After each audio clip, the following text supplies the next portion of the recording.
நோயற்ற வாழ்வே குறைவற்ற செல்வம் என்பதுக்கு பல ஆதாரங்கள் நம்ம தேடிட்டு வர்றோம். பரிணாம அறிவியல் இருக்கிற பரிணாம அறிவியல் என்பது என்ன கேட்டீங்கன்னா, காற்றையும் நீரையும் உணவாக உட்கொண்டு ஆரோக்கியமாக வாழ முடியும் அப்படிங்கிறத பரிணாம அறிவியல். இது குவாண்டம் பிசிக்ஸ் அப்படின்னு சொல்லக்கூடிய அந்த நிலையை சேருது. இப்போ நாங்கள் ஒரு சின்ன ஆராய்ச்சி பண்ணிட்டு இருக்கிறோம். இந்த உணவில்லாமல் வாழும் கலை என்பது 20,000 ஆண்டுகளாக இருந்து வருது. மையம் தொடங்கி இன்று வடலாறு வரைக்கும் இன்று இருக்கிற சேலம் சிவபிரகாச சுவாமிகள் சொல்லக்கூடிய கடந்த நூற்றாண்டு வரைக்கும் ஆதாரம் இருக்குது. இதெல்லாம் அந்த ஆதாரத்தை பற்றி வெங்கடேசன் சூப்பர் சயின்டிஸ்ட் உலகத்தில் 2வது சார்லஸ் டார்வின் சொல்லுவார். அந்த மாதிரி அவர் வந்தாச்சு. இப்போ நாங்கள் தற்செயலாக பைபிளில் படிக்கிறப்போ, இந்த பைபிள் இருக்கிற பல செய்திகள் இருக்கும். நான் நூலகத்தை படிக்கிறப்போ நாங்களாம் படிச்சுட்டு இருக்கிறப்போ அந்த தேவ ஏற்பாடுன்னு ஒரு புத்தகம், அப்படி காட்டு, தேவ ஏற்பாடுன்னு ஒரு புத்தகம். அதில் பார்த்தீங்கன்னா நாங்கள் தேடுகின்ற மாதிரி ஒரு செய்தல் இருக்குது தேவ ஏற்பாடில். அதை படிங்க. தேவ ஏற்பாட்டில் லூகாஸ் 20:36 வசனத்தை நாங்கள் படிக்கிறோம். அந்த வசனத்தினுடைய விளக்கங்கள் அதில் இருக்கு. இது இப்போ நான் இது வெங்கடேசன் சொல்லியிருப்பாரு, காற்றையும் நீரையும் உணவாக உட்கொண்டு வாழ்கின்றது யோக முறை எழுதியிருப்பாங்க. இது நிறைய ஆதாரம் இருக்குது. காற்றையும் நீரையும் உட்கொண்டு வாழலாம் என்பதுதான் டாக்டர் ரிச்சர்ட் சாமேஸ் எம்டி என்பவரும் ஸ்டெரின் என்கின்ற MS டாக்டர் 2 அமெரிக்கன் டாக்டர் அவங்க எழுதுவாங்க. காற்றையும் நீரையும் பரிசீலித்து உட்கொண்டால் ஆரோக்கியம் கிடைக்கும்னு இன்டகிரேட் மெடிக்கல் சயின்ஸ்னு சொல்லுவாங்க. இன்டகிரேட்டட் மெடிக்கல் சயின்ஸ்னா பல்துறை சார்ந்த மருத்துவ அறிவியலை பற்றி பேசுவது. ஆக அந்த பல்துறை சார்ந்த மருத்துவங்களை பற்றி பேசுகின்றவர் தான் அந்த ரிச்சர்ட் சாமிஸ். அதெல்லாம் இருக்கட்டும். இப்போ பைபிளில் அந்த நாங்கள் நினைக்கிற அந்த குறியீடுகள் எங்கே இருக்கிறது என்பதை பற்றிய ஒரு ஆய்வுக்காக படிங்க. அந்த என்ன சொல்றாங்களே, இனி மறைக்கவும் மாட்டார்கள் என்பதன் பொருள் என்ன? அவர்கள் இனி மறிக்கவும் மாட்டார்கள். அவர்கள் உயிர் தெழுதலின் பிள்ளைகளானபடியால் தேவதூதர்களுக்கு ஒப்பனையானவர்களுமாய் தேவனுக்கு பிள்ளைகளாயிருப்பார்கள் என்பதன் அர்த்தம் என்ன? அவர்கள் எல்லோரும் சாவாமை உடையவர்களா? அவர்கள் சாவாமை உடையவர்களா? சாவாமை உண்டு, சாவாமை இல்லை. அவர்கள் சாவாமை உடையவர்கள், இன்னும் சாகவே மாட்டாங்களா அப்படின்னு ஒரு கேள்வி வருது. அதுக்கு என்ன விட சொல்றான்னு பார்க்கலாம். இது அவர்களுக்கு சாவாமை உண்டு என அர்த்தம் கொடுக்கவில்லை. அதற்கு ஆங்கிலத்தில் neither can they die anymore என கொடுக்கப்பட்டிருக்கிறது. சாவாமை உண்டு என்று சொல்லவில்லை. அப்ப எதுனா சாவாமை இல்லை என்று பொருள் வருகிறது. அதற்கு ஆதாரம் பைபிள்ல சொல்றாங்க. இங்கிலீஷ்ல எப்படி சொல்றாங்க? neither can they die anymore. they die anymore அப்படின்னா neither can they die anymore. எப்பொழுதும் அவர்கள் சாக முடியாது தானே. நெய்தர் என்ன? நெய்தர் நெகட்டிவ் இல்லைன்னு அர்த்தம். neither can die die anymore. அவர்கள் சாக மாட்டார்கள் என்றுதான் அர்த்தம். சரி என கொடுக்கப்பட்டிருக்கிறது. இதன்படி அவர்கள் இனி மரிக்க முடியாது என்று கொள்ளலாம். இனி அவர்கள் மரிக்க மாட்டாங்க, சாக மாட்டாங்கன்னு சொல்லுது. சிறு மந்தை வகுப்பார் தங்கள் உயிர் தெழுதலின் சாவாமையும் தெய்வீக தன்மையும் பெற்றனர். அதாவது சிறு மந்தை வகுப்புன்னு யாருங்க? ரொம்ப ரொம்ப மைனாரிட்டி அர்த்தம். சித்தர்கள் யூகிகளை தான் அவங்க சொல்றாங்க. அப்ப யார் சாவை எதிர்க்கிறவங்க? திருவள்ளுவர் சாவை எதிர்ப்பார், திருமூலர் சாவை எதிர்ப்பார், பதஞ்சலி சாவை எதிர்ப்பார். யார் ரத்தத்தை தூய்மை செய்கிறார்களோ, புனித நீரால் ரத்தத்தை தூய்மை செய்வர்களுக்கு சாவாமை இல்லை. அவர்கள் விருப்பப்படி யோக நிலையில் தன் உயிரை பிரித்துக் கொள்வார்கள் என்று பொருள். இது இயற்கை சட்டத்தில் நடக்கிறது தான். பூரணத்துக்கு தூக்கி எடுக்கப்பட்ட மனக்குலம் நித்திய ஜீவனை பெறுகிறார்கள். பூரணத்துக்கு தூக்கி கொடுக்கப்பட்ட மனுக்குலம். ஏன்னா அந்த பைபிள் இருக்கிற வாசனை எங்களுக்கு அது தூய தமிழ்ல இருக்காது. விஷயங்க தூய தமிழ்ல வராது. பைபிள்ல யாரோ மொழிபெயர்த்தது அவ்வளவுதான். தூய தமிழ்ல மொழிபெயர்த்தவங்களை பேசலாம். அதனால நித்தியத்துக்கு தூக்கி கொடுத்த பூரணத்துக்கு என்ன சொல்றாங்க? பூரணமாய் இருப்பார்கள். ஜீவனை தக்க வைத்துக் கொள்ளுகின்றவர்கள். அந்த ஜீவனை உயிரை தக்க வைத்தல் பேரு. அப்பொழுது இருக்கும் பூரண சூழலில் ஜீவனை தக்க வைத்துக் கொண்டு இருக்கிற ஆகாரம், சுத்தமான நீர், சுத்தமான காற்று போன்றவைகளோடு பூரணமான கீழ்ப்படுதலான தேவனுடைய குமாரர்கள் என்ற ரீதியில் அவர்களின் எந்த ஒரு சாவு கேதுவானவர்களும் மரணத்திற்கு எடுத்து செல்ல முடியாது. அப்பொழுது இருக்கும் பூரணமான, அது என்ன அப்போது இருக்கிற பூரணமான, அது என்ன அர்த்தம்? அப்படின்னு சாகவே மாட்டாங்களா? அதுக்கு என்ன பொருள் கேட்டீங்கன்னா, யார் அவர்கள்? அந்த சிறுமந்தை யார் அவர்கள்? யோகிகள் வச்சுக்கலாமா? காற்றை நீரையும் புசிப்பவர்கள் யோகிகள் தான் இருக்க முடியும். அப்ப காற்றை நீரையும் புசிக்கிற யோகி என்று சொன்னால் அப்பொழுது இருக்கிற அவங்களுடைய சூழல் என்ன? பூரணமான சூழலில். பூரணமான சூழல் என்ன?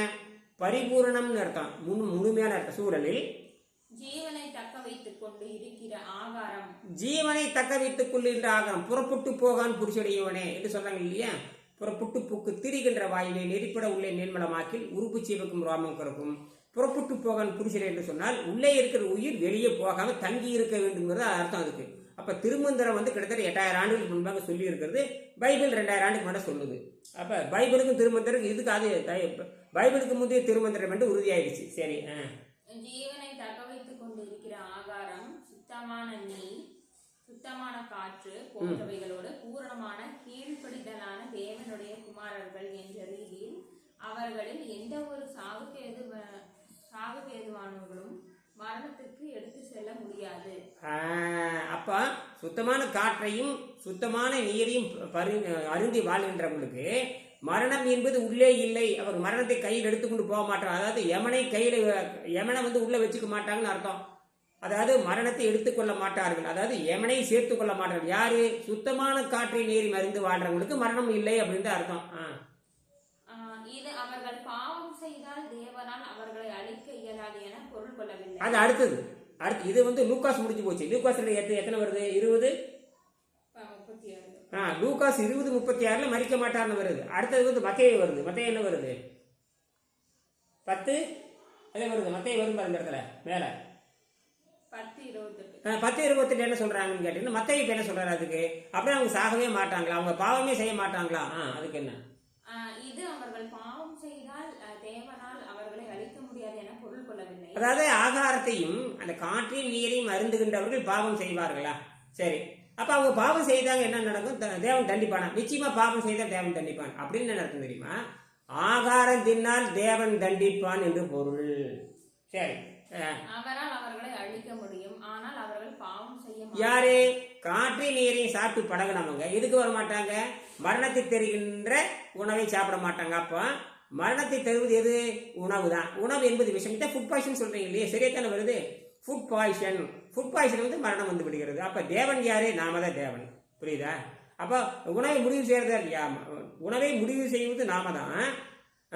அந்த முடிவை தெரிந்து கொண்டு சுத்தம் படுகின்ற பொழுது நாம் உள்ள இருக்கிற தேவனை காப்பாற்றிக் கொள்கின்ற தேவாலயமாக மாறி வருகிறது.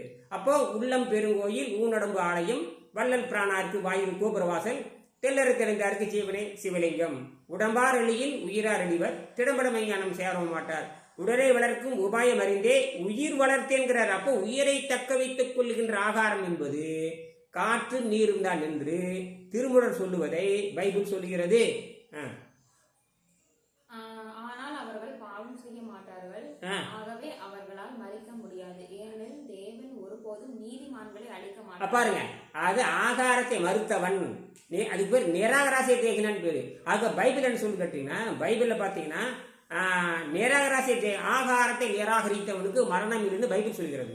அப்ப ஆகார நிராகராசி தேகினா அதே என்ன? விசையா விடிவத்தே நிராகராசி தேகினா. பைபிள்ல பாத்தீங்கன்னா 6வது அத்தியாயம் 46வது பாடல் ஒரு பாடல் வருது. 2வது அத்தியாயம் 59 ஒரு பாடல் வருது. இதெல்லாம் இந்த புத்தகத்தில் இருக்குது.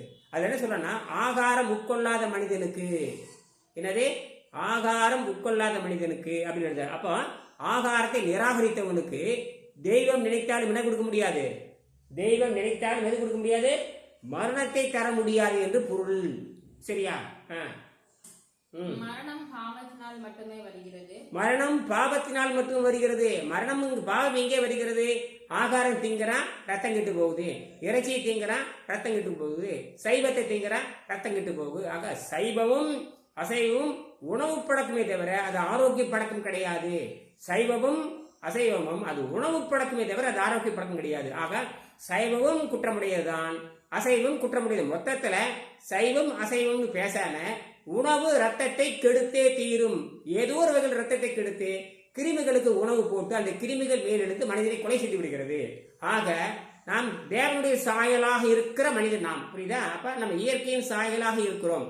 Human body is a miniature of the universe written by the doctor Radhakrishnan. Human body is a miniature of the universe in which he lives அப்படின்னு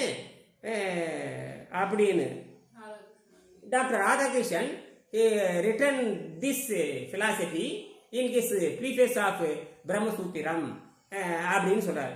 அந்த ப்ரீஃபேஸ் பிரம்மசூத்திரத்தை ஆங்கிலத்தில் மொழிபெயர்க்கப்படுகின்ற பொழுது என்ன எழுதுறாரு கேட்டீங்கன்னா, மனிதன் விண்வெளியுடைய சிறு அங்கம்ங்கிறான். இதைத்தான் பைபிள் சொல்லி கேட்டீங்கன்னா தேவனுடைய சாயலில் பிள்ளை அப்படிங்கிறான். தேவனுடைய சாயல் பிள்ளை. நாம என்ன சொல்றான், அண்டத்தில் இருக்குது பிண்டம். அப்ப எல்லாம் ஒண்ணுதான்.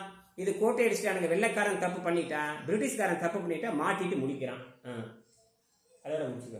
அந்த பாவம் இல்லைன்னா மரணம் இல்லை. அப்போ உணவுங்கிற விஷயம் இல்லைன்னா மரணம் இல்லை.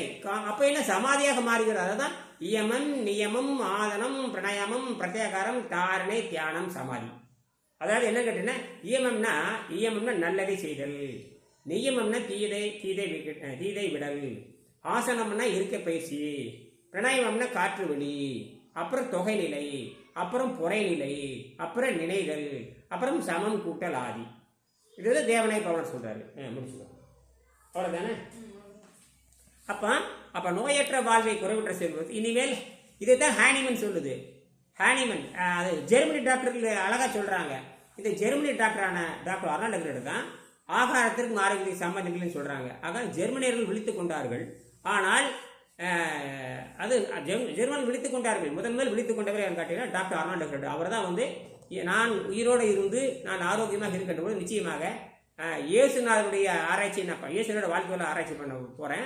அது வந்து பெரிய சிறப்புத்தன்மையெல்லாம் கிடையாது. அவர்கள் இயற்கைக்கு உட்பட்டு தான் அவர் செய்தார். ஆக இயற்கை ரகசியங்களை அற்புதமாக காட்டிவிட்டார்கள். நான் யாரு வேணாலும் ஆரோக்கியத்தை பெற முடியும். ஆரோக்கியத்தை பெறுவது என்பது இயல்பானது தான். அதுக்கு நோன்பு என்கின்ற வேலை செய்ய வேண்டும். காய்கறியும் நீரையும் மருந்தாக உட்கொண்டு நாம் ஏற்கனவே உணவு பழக்கத்தை வெளியேற்றிவிட்டால் நாம் மரணத்திலிருந்து தப்பித்துக் கொள்ள முடியும் என்று தெளிவாக சொல்கிறார். ஆக நோயற்ற வாழ்வை குறைவிட்ட செல்வம். நன்றி, வணக்கம்.